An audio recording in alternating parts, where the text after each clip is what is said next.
Carl Sagan ने एक बार कहा था, हमारा विनाश करने का जो मन है वो तब तक खत्म नहीं होगा जब तक हम समझ नहीं लेते कि हम सब एक ही ग्रह पर हैं और हमें एक दूसरे का ख्याल रखना है।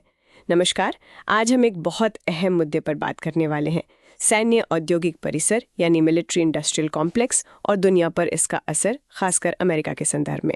हमारी ये चर्चा चाइना डेली में छपे एक विश्लेषण पर आधारित है और हाँ, ये विषय यूपीएससी की तैयारी करने वालों के लिए, मतलब मेंस और प्रीलिम्स दोनों के लिए काफ़ी काम का हो सकता है और जो लोग सामान्य जानकारी रखना चाहते हैं उनके लिए भी दिलचस्प है। तो शुरुआत करते हैं 1961 से। तब अमेरिकी राष्ट्रपति आइजनहावर ने खुद ही चिताया था। उन्होंने कहा था कि ये जो रक्षा ठेकेदार हैं, सेना है और जो नीतियां बनाते हैं, इनका गठजोड़ बहुत ताकतवर हो सकता है और ये देश की नीतियों पर गलत असर डाल सकता है। और ये जो विश्लेषण हम देख रहे हैं उसके हिसाब से तो आइजनहावर की वो चिंता आज सच साबित हो गई है। हाँ, और आंकड़े भी यही दिखाते हैं। अमेरिका अकेले ही दुनिया के कुल सालाना सैन्य खर्च का करीब 40% हिस्सा खर्च करता है। 40%, सोचिए जरा। 2023 का बजट था कोई $820 अरब। जी हाँ, $820 अरब।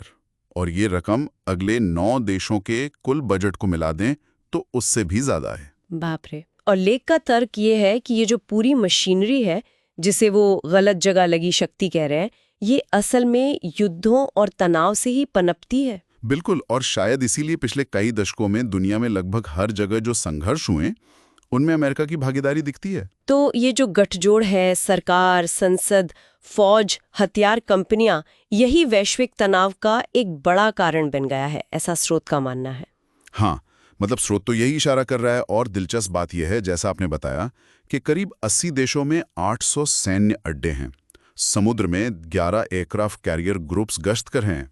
लेकिन इसके बावजूद भी वॉशिंगटन को लगता है कि वो काफी सुरक्षित नहीं है। ये तो बड़ी अजीब बात है, इतनी ताकत के बाद भी असुरक्षा। खैर, और इसी से जुड़ी एक और बात विश्लेषण में है कि अमेरिका अब अपने नाटो और एशिया प्रशांत के सहयोगियों पर दबाव डाल रहा है कि वो अपनी जीडीपी का 5% रक्षा पर खर्च करे, और इसे वो एक नया वैश्विक मानक बता रहा है। अच्छा, 5%? हाँ, 5%। और वजह बताई जा रही है चीन और उत्तर कोरिया से खतरा।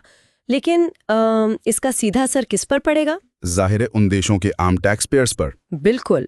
खुद अमेरिका में ही कहते हैं कि आम आदमी जो इनकम टैक्स देता है उसका करीब 45% हिस्सा मौजूदा और पिछले फौजी खर्चों में ही चला जाता है। तो सवाल यह है कि क्या सहयोगी देश ये दबाव मान रहे हैं? हाँ, ये जरूरी सवाल है। तो देखिए, ये लेख फाइनेंशियल टाइम्स की एक रिपोर्ट का जिक्र करता है और उसके हिसाब से ऐसा नहीं हो रहा है। देश मान नहीं रहे हैं। जैसे जापान का उदाहरण है। अमेरिका ने मांग की कि जापान अपना रक्षा खर्च जीडीपी के 3.5% तक बढ़ाए। पहले यह मांग 3% थी। अच्छा, पहले 3% थी। हाँ, जबकि जापान का खर्च 2024 में सिर्फ 1.4% था।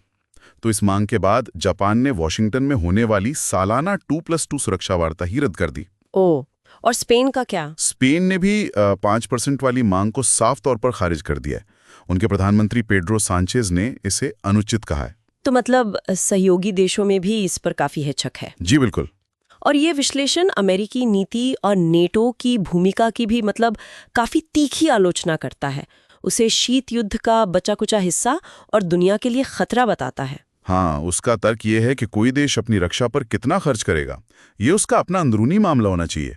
बाहर से कोई देश आके बताए कि इतना खर्च करो, ये तो उस देश की संप्रभुता का उल्लंघन है। हाँ, और यहाँ ये साफ करना जरूरी है कि ये विचार उस प्रकाशित विश्लेषण के हैं, हम बस उसकी जानकारी आप तक पहुंचा रहे हैं। बिल्कुल। और अगर हम पूरी तस्वीर को देखें तो ये विश्लेषण इन सुरक्षा संधियों को असल में सुरक्षा की गारंटी नहीं मानता, बल्कि वो इन्हें एक तरह के बंधक अनुबंध यानी मॉर्गेज कॉन्ट्रैक्ट जैसा बताता है। बंधक अनुबंध मतलब ये कि ये संधियां देशों को मजबूर करती हैं कि वो कथित सुरक्षा पाने के बदले अपनी आज़ादी, अपनी स्वायत्तता गिरवी रख दें और अमेरिकी सैन्य औद्योगिक परिसर को पैसा कमाने दें, भले ही उन देशों के अपने हितों का नुकसान हो रहा हो। अच्छा, तो ये विश्लेषण असल में अमेरिका से कह रहा है कि वो इस तरह के मतलब विचारधारा से प्रेरित सैन्य खर्च पर दोबारा सोचे। जी। तो कुल मिलाकर ये विश्लेषण एक बहुत गहरे टकराव को दिखाता है। एक तरफ है एक ताकतवर सैन्य औद्योगिक परिसर का दबदबा, भारी भरकम सैन्य खर्च, और दूसरी तरफ है वैश्विक शांति, देशों की अपनी संप्रभुता, और आम लोगों पर पड़ने वाला बोझ। हाँ, ये दिखाता है कि कैसे किसी देश के अंदरूनी हित उसकी विदेश नीति को दिशा दे सकते हैं और उसके नतीजे कितने दूर तक जा सकते हैं। इस पूरे विश्लेषण को देखते हुए एक सवाल तो मन में आता ही है। हाँ, जरूर। क्या दुनिया में सुरक्षा के ऐसे मॉडल हो सकते हैं जो देशों की संप्रभुता का ज्यादा सम्मान करें? बिल्कुल। और जो सैन्य औद्योगिक हितों पर इतने निर्भर न हो? ये एक बहुत महत्वपूर्ण सवाल है। क्या कूटनीति और आपसी सहयोग मिलकर विकास करने पर आधारित कोई सुरक्षा व्यवस्था, क्या वो ज्यादा टिकाऊ शांति ला सकती है? ये सोचने वाली बात है। बिल्कुल। तो ये थी हमारी आज की चर्चा। अगर आपको ये बातचीत उपयोगी लगी तो कृपया लाइक करें, सब्सक्राइब करें, और अगर आपके मन में कोई सवाल है या आप अपने विचार साझा करना चाहते हैं तो नीचे कमेंट्स में जरूर लिखें। हम कोशिश करेंगे कि उन पर ध्यान दें। धन्यवाद।